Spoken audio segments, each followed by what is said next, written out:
نحمده ونصلي على رسوله الكريم أما بعد فأعوذ بالله من الشيطان الرجيم بسم الله الرحمن الرحيم اللهم صل على سيدنا ومولانا محمد وعلى آل سيدنا ومولانا محمد وبارك وسلم وصلي عليه اوریدونکو عزتمندو مسلمانانو رونو امام مهدی علیہ السلام په لاس مبارک باندې با الله تعالی مسجد اقصا فتح کی او فلسطین تبا چدنو ازادي ملاویږي ځکه د احادیثو معلومیږي چې امام مهدی علیہ السلام بعد د يهوديانو سره قتال کیه او مسجد اقصا به ازادي او بیا به الته کې هجرت کی او بیت المقدس بعد د هغه خلافت کم چې امام مهدی علیہ السلام په لاس مبارک سره الله تعالی قائمي نو د هغه دار الخلافه د بیت المقدس په دې باره کې حضرت شیخ حسن التحامی حفظه الله په خپل کتاب المهدی وقرب الظهور کې احادیث مبارکه راوړي دي ناغه په دې باره کې چې د ذکر کیږي فرمایي چې وقت اورد نعیم ابن حماد په کتاب الفتن په باب خروج المهدي من مكة إلى بيت المقدس والشام بعد ما يبايع له یعنی امام مهدی علیہ السلام با په مکه مکرمه کې د بیعت نورستو بیت المقدس تا او شام طرف ته ځي دا په دې باره کې چې نعیم ابن حماد په کتاب الفتن کې یو باب قائم کړی دی او په هغه کې حدیث مبارک راوړي دي په هغه کې یو حدیث مبارک دی چې محمد ابن علی رضی الله عنه روایت ده چې کله په مکه کې پناه اغستون کې د خپل مخالفینو پزمکه کې د خصب خبر واوري یعنی دا هغه خصب ته کوم چې بدا امام مهدی علی السلام مخالف لخر د سفیانی هغه بعد مهدی علی السلام او دا غي د انصار په تعاقب کې راځي او هغه بچ دینو خصب کیږي نو چې د دې خصب خبر کلا امام مهدی علی السلام تراورشي نو هغه بعد د خپل مرګرو سره چې هغه به 2000 جان نثار مرګري دیبا منتقل شي الیا یعنی بیت المقدس ته بلار شي چې په دې ملګرو کې بعد امام مهدی علی السلام په دې ملګرو کې با ابدال همي او فرمایي چې ماته هغه سړي دا روایت بیان کړی دی چې هغه د حضرت علی رضی الله عنه نه دا روایت اوریدل دي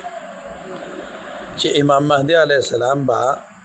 لاړ شي تر دې پورې چې بیت المقدس کې با پړاو ورواچي او الته کې با ډېر خزانه چې د ندابا الته کې منتقل کی او د امام په اطاعت کې بعد عرب او د عجمو د اهل حرب او رومیان وغیرہ دا ټول به داخل شي نو دا د فلسطین او د مسجد اقصا دا ظلم ستم چې کوم روان دی عزتمندو چې هغه مونږه یعنی چې کوم ایمان والا خلق ته او هغه په مسلمانانو باندې خپکیږي نو هغه ظلمونو سره هر مسلمان ډیر زیات خپه دی پریشان دی او هیڅ بند چاله نه ورزي تاسو ګورئ کنه په دې دنیا کې څومره اسلامی ملکونه دي او د هغې حکمرانان دي او هغې څومره په وسایلو سره لیس دي، څومره د هغې پوج دی، د هغې طاقتونه دي او د هغې سره چې دی نو د هیڅ شي کمی نشته دی، خو د اتفاق او د اتحاد کمی دی، د ایمان کمی دی، د جهاد فی سبیل الله د جذبې کمی دی. نو په هیڅ یو انسان کې دا طاقت او لیاقت نشته دی چې هغه مسجد اقصی ته په ازادي ورکړي او د یهودو نصاراو د دغې قبضې نه چې دی نو خلاص کړي. دا به امام مهدي علیه السلام یي چې الله پاک په د دې په لاسو باندې بیت المقدس چې دی نو دا فتح کړي. الله تعالی د هغه ورځې موږ ته وښي چې مسجد اقصی د فلسطین مسلمانانو ته او د شانته د امام مهدي علیه السلام په قبضه کې راشي او يهود نصارا ذلیل او رسوا د دینه چې دینو او باسل شي. دا ورځ دی الله تعالی مونږ ته وښي. زما عزتمندو حضرت علی رضی الله تعالی عنہ نه روایت ده چې امام مهدي علیه السلام جای پیدائش د مدینه منوره کې د اهل بیت وي. لکه دا چې د مخ کې تیر شوی دی کنه چې د امام مهدي علیه السلام پیدائش په یا په مکه کې یا په مدینه کې زیات تور روایتونه چې نو پیدائش د مکی معلومیږي، د بازو نه د مدینه هم معلومیږي، خو به هر صورت دواړه ځایونه د دې د الله د رسول سره لري یو نسبت ته د دواړه مراکز د اسلام دي. د امام مهدي علیه السلام نوم دا به د حضور پاک صلی الله علیه وسلم د نوم په شان دی، محمد بینوي. او جای هجرت په د امام مهدي علیه السلام د بیت المقدس دا د حضرت علی رضی الله عنه دا روایت ته درې خبرې پکې ذکر شوي. د امام مهدي علیه السلام جای پیدائش دا په مدینه کې د اهل بیت لري او د امام مهدي علیه السلام نوم به د نبی علیه السلام د نوم په شانتي او د هغې جای هجرت چې دی دا به بیت المقدس. حضرت کعب احبار رضی الله عنه نه روایت دی چې د دنیا شپې ورځې به تر هغې پورې ختم نشي تر څو پورې چې یو د قریشو یو خلیفہ بیت المقدس کې خپل ټول قوم جمع نه کړي. دا څوک دی؟ دا خلیفہ څوک دی؟ دا امام مهدي علیه السلام دی. حضرت کعب احبار رضی الله عنه نه روایت دی چې د بني هاشم یو کس په بیت المقدس کې د 12,000 کسانو سره راځي. نو دا د مخکې حدیث کې تیر شو چې امام مهدي علیه السلام چې کله د خصب خبر واوري او دشمن چې دا خصب شي د دې قوت ختم شي نو د 12,000 جان نثارو انصار سره به امام مهدي علیه السلام بیت المقدس ته هجرت وکړي. هم دغه مضمون والا روایت د حضرت محمد ابن الحنفیه رضی الله تعالی عنہ هم نقل دی چې د بني هاشم یو خلیفہ با بیت المقدس ته د 12,000 افراد سره چې دینو ور داخل شي او زمکه بعد د خپل عدل او د انصاف نه ډکه کی او د بیت المقدس په داسې تعمیر وکي چې د دې نه مخکې به داسې تعمیر نه شوی. نن وګورئ عزتمندو فلسطین دوړې دی، لوټې دی او د مسلمانانو هیڅ یو آبادی دا محفوظ نه دی، هیڅ یو ځای چې د هغه روغ نه دی. امام مهدي علیه السلام با دا چې د تعمیر بکی دا به آبادی او بعض روایتو کې راځي لکه دا به محترام شي چې د امام مهدي علیه السلام په زمانه کې کم غزوه هند کېږي او کدی کې غزوه هند کې د هند بادشاهان چې دینه دا په زنجیرانو کې تړلي چې دنه دا امام مهدي علیه السلام لا راوستي شي چې څومره مال غنیمت دا د غزوه هند کې د مسلمانانو په لاس راغی د امام مهدي علیه السلام په لاس راغی نو دا به د بیت المقدس په آبادۍ باندې لګي عزتمندو دا هغه تعلیمات دي هغه مغیبات او خبرې دي چې دا په عقل سره نه معلومیږي دا چې دا په وحي سره معلومیږي پیغمبر علیه الصلاۃ والسلام تا سوارلس نیم سوه کاله مخکې د دې خبرو علم الله تعالی ورکړی دی او پیغمبر علیه السلام خپل امت ته دا بشارتونه ورکړي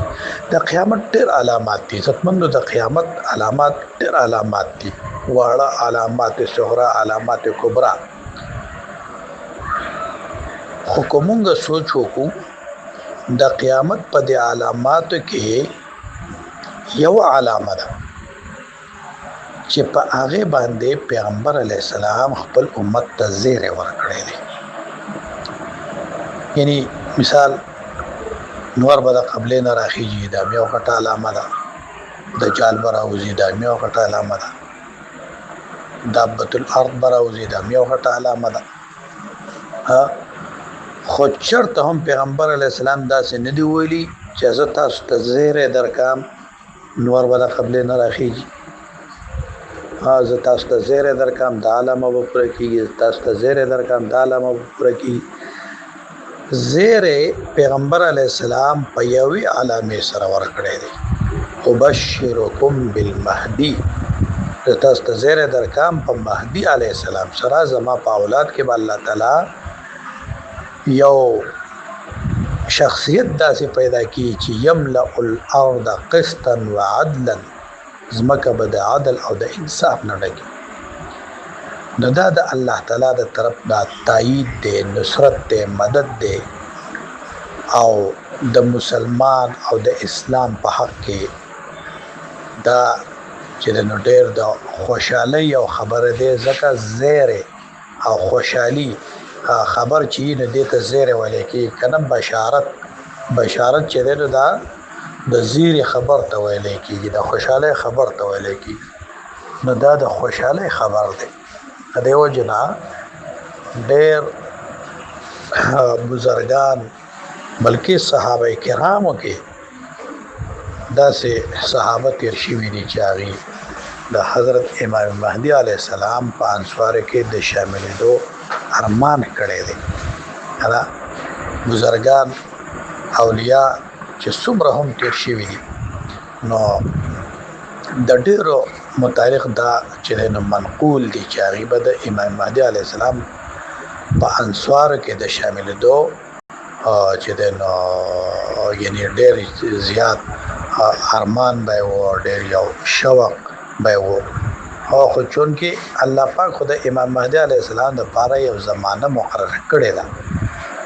هغه زمانه راشي او کم خلق د امام مهدي علیه السلام په انصار کې شامل شو پر زمین کې دا د ټول نه بهترین مخلوق دی زما عزتمندو د غیب علم د الله سره دی مونږ سره چې دی نو علم نشته دی خدا الله نه دا سوال پکار دی کو الله پاک زمون په ژوند کې د حضرت امام مهدي علیه السلام ظهور مقدر فرمایلی نو د الله نه دا سوال دی چې الله تعالی مونږه د حضرت امام مهدي علیه السلام په اولین انصار کې شامل کړي وصلی الله علی النبی الکریم وعلى آله وصحبه اجمعین برحمتک یا